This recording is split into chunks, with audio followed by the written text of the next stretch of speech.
लिखे centre of mass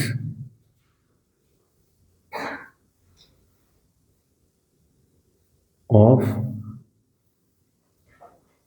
continuous की spelling क्या होती है? यही है क्या? ये नहीं आता ऐसे? अजीब सी लग रही है अभी। यू भी नहीं आता ऐसा? कैसी बातें कर रही है? सही लिखी थी मैंने,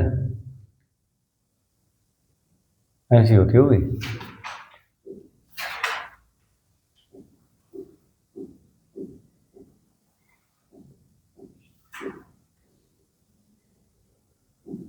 continuous type of mass distribution.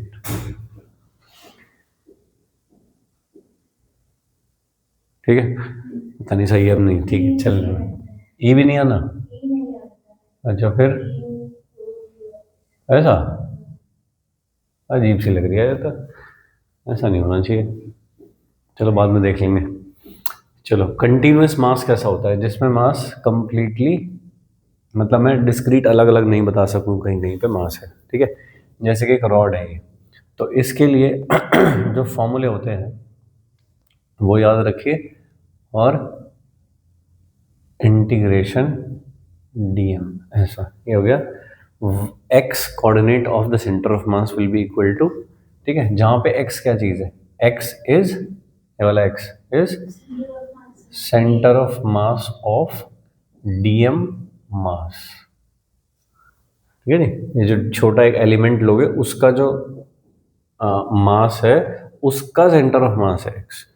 Fine, ycm is integration of y dm upon integration of dm, और zcm is equal to integration of z dm upon integration of dm, ऐसा है। ठीक है, ओके, ये तो हुए फॉर्मूले जिनके थ्रू सारा काम होना है। आगे चलते हैं, एलिमेंट कैसे लेते हैं? एलिमेंट लिया जाता है, तीन तरह की चीज़ें हैं। एक है वन डायमेंशनल जो भी चीज़ें हैं, जैसे रॉड हो गई सपोज, तो रॉड में अगर मुझको एलिमेंट लेना है, कि मान लीजिए छोटा एलिमेंट लेना है मुझे, तो मुझे उसकी लेंथ की आवश्यकता पड़ेगी, तो मैंने उसको dx लिख लिया। ये वाली कुछ डिस्टेंस x है, या ये वाली पूरी लेंथ कुछ l है, और पूरी रॉड का मास m है, तो मुझे dm को इन टर्म्स ऑफ लेंथ लिखना पड़ेगा, है ना? तो कैसे लिखते हैं? dm is equal to mass पर यूनिट लेंथ इनटू लेंथ। इसको कोई मुझे कहे कि लैम्डा लिख दो, तो ठीक है लैम्डा लिख दूंगा मैं ऐसे। 2D कोई भी फिगर होती है और उसमें मुझे एलिमेंट लेना हो, तो फिर कैसे लिया जाता है? 2D फिगर हो गई, जैसे कि डिस्क हो गई कोई, ठीक है, ऐसा करके हो गई डिस्क, और डिस्क में अगर कोई मास लेना मुझे यहाँ पे ऐसा, ये वाला लेना है,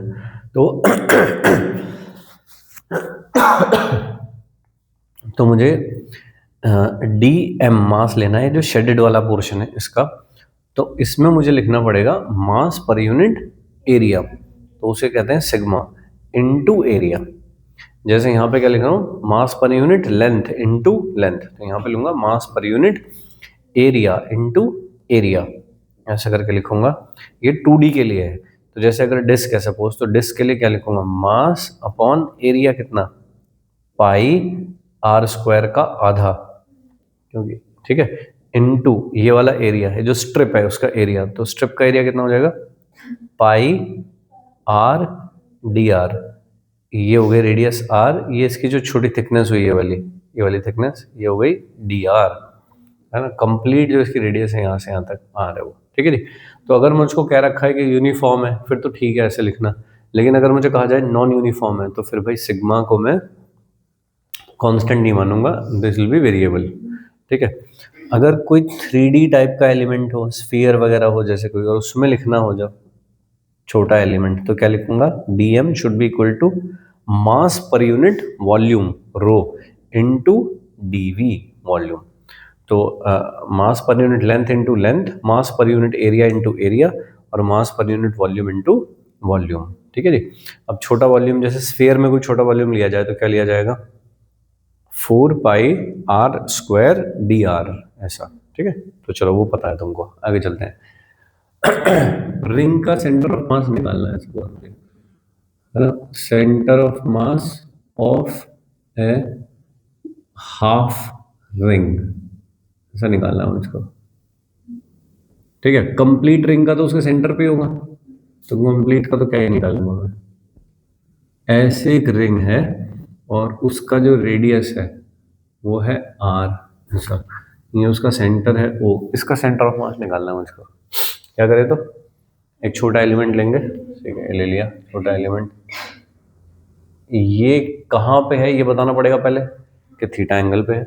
कितना एंगल सबटेंड कर रहा है ये बताना पड़ेगा, डी थीटा एंगल सबटेंड कर रहा है। ये छोटी लेंथ कितनी है, डीएल है, और उसके मास को ही हम डीएम कहते हैं। तो सबसे पहले तो डीएम मास को स्पेसिफाई करना पड़ेगा आपको, कि वो हो जाएगा लैम्डा और डी एल, ऐसा जैसे यहाँ लिख रहे थे लैम्डा डी एक्स। तो लैम्डा डी एल, लैम्डा, और डी एल क्या है, डी एल एक छोटा सा आर्क है। तो आर्क क्या, रेडियस इनटू एंगल होती है, तो आर डी थीटा हो गई, सही है, ऐसा चलेगा। अब करें इसका, कि इसके कोऑर्डिनेट्स क्या आएंगे। ये पूरी जो ये तो रेडियस है, ये आर, तो ये कितनी हो गई, आर कॉस थीटा, और ये कितना हो गया, आर साइन थीटा, ठीक है। अब हम लिखें सपोज इसका x coordinate of centre of मास, तो क्या लिखेंगे, integration x DM upon integration of DM. तो इंटीग्रेशन डीएम की जगह पे क्या लिखा जाएगा, lambda r d theta upon integration lambda r d theta, और साथ में क्या लिखना मुझको, एक्स, यहाँ पे लिखना है एक्स। एक्स क्या होता है, X is the centre of mass of DM mass. तो इस वाले केस में हमारा डीएम मास कौन है, ये वाला मास है। ये हमने इतना छोटा लिया कि हम इसको पॉइंट मास मान सकते हैं। पॉइंट का सेंटर ऑफ मास कहाँ होता है, उसी के ऊपर होता है, तो उसका एक्स कोऑर्डिनेट। तो अगर मैं इसको ओरिजिन मान रहा हूँ, तो इस वाले पॉइंट के कोऑर्डिनेट क्या होगा, ये हो गया r cos theta comma r sine theta. तो यही हो गया इसका सेंटर ऑफ मास। तो मुझको यहाँ पे क्या लिखना है, आर कॉस थीटा, ठीक है क्या। इसमें कुछ चीज़ें कट रही हो तो काट लेते हैं, बाकी को जिंदा बचा लो। एक आर बचा, कॉस थीटा डी थीटा बचा, अपॉन इंटीग्रेशन डी थीटा बचा, ठीक है। अब एंगल लिखोगे यहाँ पे, है ना, लिमिट लिखोगे। लिमिट कहाँ से कहाँ तक लिखोगे, सबसे पहला एलिमेंट कहाँ हो सकता है, यहाँ पे हो सकता है, और लास्ट एलिमेंट कहाँ हो सकता है, यहाँ हो सकता है। तो कितना हो गया, 0 to पाई। तो लिमिट डाल दी मैंने यहाँ पे 0 to पाई, यहाँ पे डाल दी 0 to पाई। ये तो सॉल्व होके कितना आ जाएगा, पाई। ये कितना आ जाएगा सॉल्व होके, कैसे निकालो, ऐसा होता है कॉस का ग्राफ 0 to पाई में, ठीक है। तो जितना एरिया ऊपर है उतना एरिया नीचे है, तो नेट कितना हुआ, 0। तो x coordinate of the centre mass तो 0 है। वैसे भी देख के दिख रहा है कि सेंटर मास कहाँ लाई करेगा इसका, वाई एक्सिस पे लाई करेगा, एक्स एक्सिस पे लाई करेगा, वाई एक्सिस पे लाई करेगा। तो एक्स कोऑर्डिनेट तो 0 ही होना चाहिए, एक्स सी एम तो 0 आ रहा है, ठीक बात है। वाई सी एम, बताइए, integration y d m upon integration of d m. तो ये कितना हो गया, वाई की जगह क्या रखूं, आर साइन थीटा, और lambda r d theta upon lambda r d theta, 0 to pi, 0 to pi. Lambda r को साफ कर देते हैं, क्या बचा, r integration of sine theta d theta upon, नीचे वाला तो सॉल्व करके पाई लिख दूं, और इसकी लिमिट क्या है, 0 to पाई। ये क्या है, साइन का ग्राफ। साइन का ग्राफ 0 to पाई में होता है, ये 0 to पाई में होता है, ऐसा। अरे ठीक है, कितना होता है इसका एरिया, यही याद होनी चाहिए वाली चीज़ है ना, जल्दी करने के लिए। तो 0 to पाई में इसका एरिया कितना होता है, 2, ठीक है। करना चाहो तो करके भी देख लो, बट याद होना चाहिए, जल्दी करना है तो। इसका कितना आ जाएगा, माइनस कॉस थीटा, कॉस में लिमिट रखोगे पाई तो क्या आएगी, -1 माइनस कॉस 0 -1 -1 -1 -2, एक माइनस पहले से बैठा है तो 2। तो कितना हो गया, 2r/पाई, ऐसा हो गया y कोऑर्डिनेट, करेक्ट। तो ये मुझको याद रहने चाहिए, एक रिंग के सेंटर ऑफ मास के कोऑर्डिनेट क्या होते हैं, और z कोऑर्डिनेट तो 0 ही होगा क्योंकि ये तो 2D में है बस। ठीक है, तो एक रिंग का सेंटर ऑफ मास कहाँ पे होता है? 2r/π,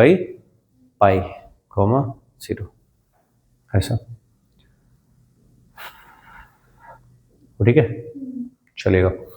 ओके, इसमें कोई ऐसी रिंग ली जाए जो हाफ ना हो, कुछ एंगल दे रखा हो सपोज इसका, कि जो यहाँ से यहाँ तक कुछ एंगल सबटेंड करे, इतना कि टोटल एंगल जो ये सबटेंड करती है 2α सबटेंड करती है, मतलब ये वाला पोर्शन नहीं है और ये वाला पोर्शन जो इधर होता वो नहीं है, बस इतनी रिंग है यहाँ से यहाँ तक। तो क्या चेंज आएगा? लिमिट चेंज हो जाएंगी। ठीक बात है, क्या लिमिट हो जाएंगी? पहला एलिमेंट कहाँ लाई करेगा? यहाँ पे, सही, और वहां से कहाँ तक? यहाँ तक। ठीक है, तो ये एंगल कितना है? अगर मैं यहाँ से एक लाइन खींच दूँ ऐसे, तो क्या ये आधा एंगल अल्फा और आधा एंगल अल्फा है, तो ये कितना है? 90 माइनस अल्फा, और ये पूरा कितना है यहाँ से यहाँ तक? 90 प्लस अल्फा। ठीक है, अभी भी क्या इसका एक्सीएम 0 होगा, तो कौन सा सीधे कैलकुलेशन कर लो, ये वाला कर लूँ सीधे कैलकुलेट, और यहाँ पे क्या लिख दूँ? Sign theta d theta upon integration D theta और आर, यही तो लिख दूँ सीधे। ये वाला, सॉरी ये वाला ऐसा लिख दूँ, बस लिमिट चेंज कर दूँ इसमें। तो लिमिट 90 माइनस अल्फा से लेकर के 90 प्लस अल्फा, और 90 माइनस अल्फा से 90 प्लस अल्फा आर। ठीक है, ये कितना आ जाएगा? माइनस कॉस थीटा, और लिमिट 90 माइनस अल्फा से 90 प्लस अल्फा अपॉन नीचे कितना आ जाएगा? थीटा, और लिमिट 90 माइनस अल्फा से 90 प्लस अल्फा। ऐसा करके आ गया? सही है क्या? अजीब सा क्यों लग रहा है थोड़ा ये? चलो, आर ठीक है, माइनस को भी बाहर ले लो, बाद में देख लेंगे। नीचे कितना आएगा सॉल्व होके? 2 अल्फा आ जाएगा क्या? इसको देखो, sine sorry cos 90 plus alpha upper limit minus cos 90 minus alpha lower limit, ऐसा रख दिया। माइनस आर अपॉन 2 अल्फा, ये कितना आ जाएगा सॉल्व हो गया? माइनस साइन अल्फा और माइनस साइन अल्फा, तो कितने हो गए? ठीक है, तो r sine alpha upon alpha, ऐसा हो गया क्या? ये हो गया। कोई भी जनरल रिंग जो 2 अल्फा एंगल सबटेंड करती हो, उसके लिए सेंटर ऑफ मास का कोऑर्डिनेट क्या होगा? तो एक्स कोऑर्डिनेट 0 होगा, जेड कोऑर्डिनेट भी 0 होगा, तो r sine alpha upon alpha, ऐसा करके आ जाएगा। ठीक है, ओके। अब देखिए, इस केस में अगर मुझको कुछ पूछा जाए, ऐसा सवाल पूछा जाए, मान लीजिए कि यहाँ रखिए एक रिंग ऐसे आर रेडियस की, ठीक है, ये कितनी हुई? Quarter ring of radius r रखी है, इसे कोऑर्डिनेट्स बता दो क्या होंगे सेंटर ऑफ मास के। ऐसा रखा है, कैसे करूंगा? तो